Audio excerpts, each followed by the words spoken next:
Egun handia dugu gaurkoa, Iruña sartuko baita une batetik bestera, atarratzen ekin genion, Maulen igaro genuen egun berean, Donibane Garazi eta aurrengo hiriburua Iruña. Hementxe, 732. kilometroan Txantreako jai batzordeak hartuko du eta Uxu eta Oianerekin gaude jai batzordeko kideekin, gogotxo altzadete iritsikoa minutu batetik bestera. Bai, oso pozik eta oso urduri. Ilusioz beteta.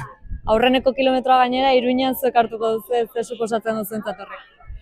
Bueno, postasuna, harrotasun puntu bat ere, jai batzordea lehenengo kilometroatzea, Txantrearentzat ere puntu garrantzitsua badu.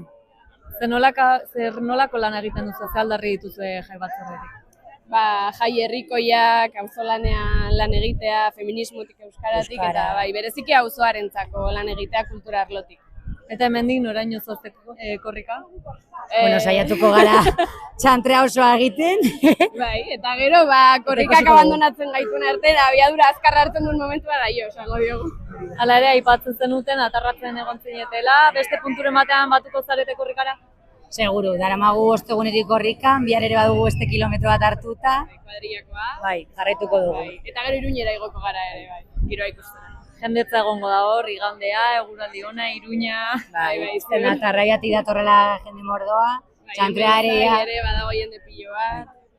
Ikusten dugu beraz, Txantrea ere, euskararen alde, korrikaren alde, aupatzen mila esker eta gozatu. Eskerrik asko.